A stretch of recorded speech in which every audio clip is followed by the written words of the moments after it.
Everything you think you lost in the road of obedience, God has a way of bringing it back to you in a better way. You will always want to obey the Lord. Don't jeopardize your relationship with God. I'll get into the level of disobedience, all in the name of what you think you are going to lose if you are going to obey the Lord. Let the obedience of God be much more than enough.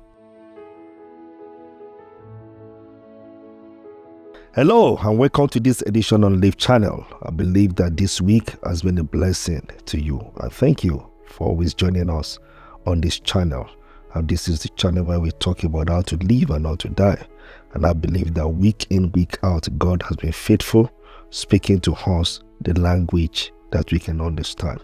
Today, I'm going to tell a story. I just tell a story, and at the end of the day, the moral of the story is to tell you that the Lord is able to give you much more than this. That is what I want to share with us today. So let's look at that story from the book of 2 Chronicles chapter 25. And I'm going to start reading from verse 5. The Bible says that moreover Amaziah gathered Judah together and set over them captains of thousands and captains of hundreds, according to their fathers' houses, throughout all Judah and Benjamin, and he numbered them from 20 years old and above, and found them to be 300,000 choice men, able to go to war, who could handle spear and shield. He also hired 100,000 mighty men of valor from Israel for 100 talents of silver. And I want you to pay attention to that. He hired 100,000 mighty men of valor from Israel for 100,000 talents of silver. Look at verse 7 where I'm going. But the man of God came to him, saying, O king, do not let the army of Israel go with you, for the Lord is not with Israel, not with any of the children of Ephraim. Verse 8, but if you go, be gone, be strong in battle. Even so, God shall make you fall before the enemy, for God has power to help and to overthrow.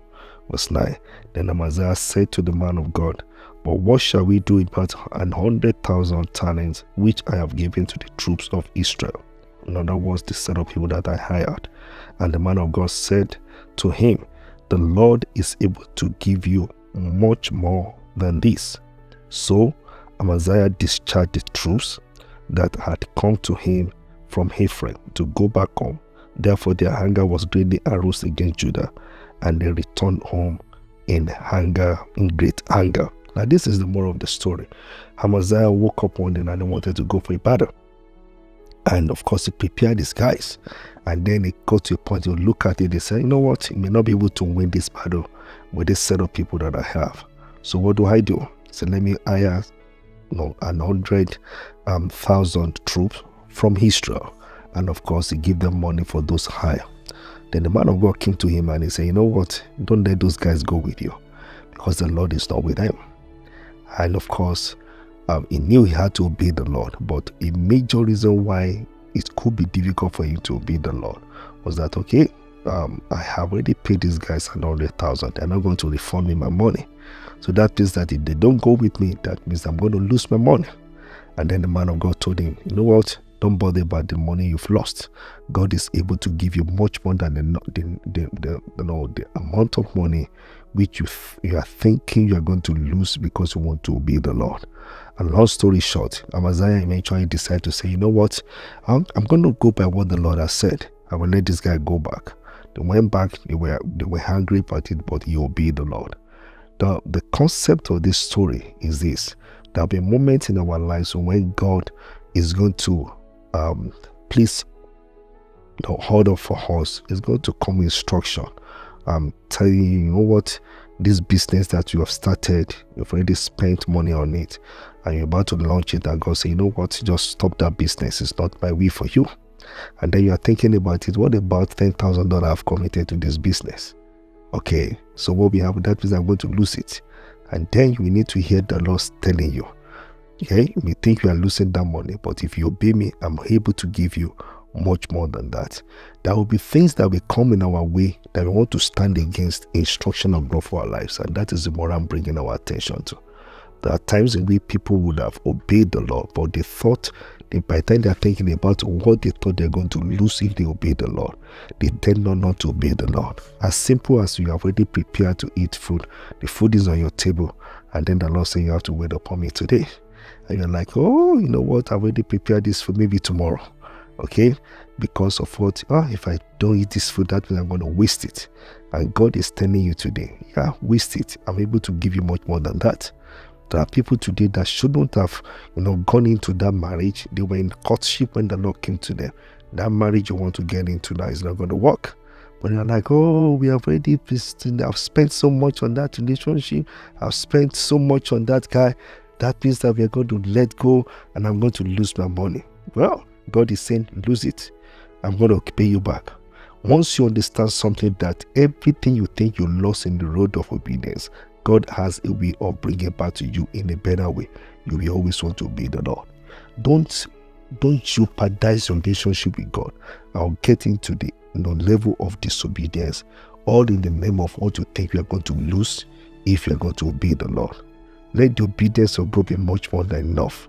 Okay, and don't let the devil magnify what you're going to lose, because if the devil succeeds in magnifying what you think you are going to lose, you're going to lose God. You're going to lose your integrity with God, and you're going to pay for it in a very heavy way. If you keep reading the story, eventually you discover that those guys went for the battle and God helped them. Let the help of God be enough for you as you continue your journey in life. That's the word I want to bring to you today. Don't disobey God because of what you think you're going to lose out in obeying God. Okay, there are people today that God has told a number of times, several times, release that friend, let the friend go. Oh, we've been in that relationship, we've been friends for 5 years. Oh, if I'm going to lose out. No. With God, there is nothing you are losing out. It's the devil that is losing out in everything. You don't lose anything out. Okay? So today, be encouraged. Listen to what God is saying concerning your life. Okay? If you think you don't need this word today, you need to save it because somebody might need it. Okay? So stop disobeying God because you think you are losing out. Every believer, we are not losers on the road of obedience. And you may not write it down, never forget. No believer is a loser on the road of obedience. So let the obedience be easy for you once you understand that God is able to give you much more than what you thought you are losing today. I hope you are blessed coming today. It's a simple word which I believe that you need to think about. No, let it be a philosophy for you. Let it be a guiding principle for you as you continue your journey in life.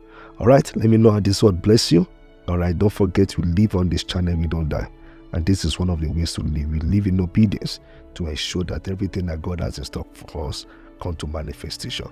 All right, thank you so much for hearing me out today. That's a good story for us to learn today. I look forward to seeing you next week again. Between now and then, go and become what you can be under God.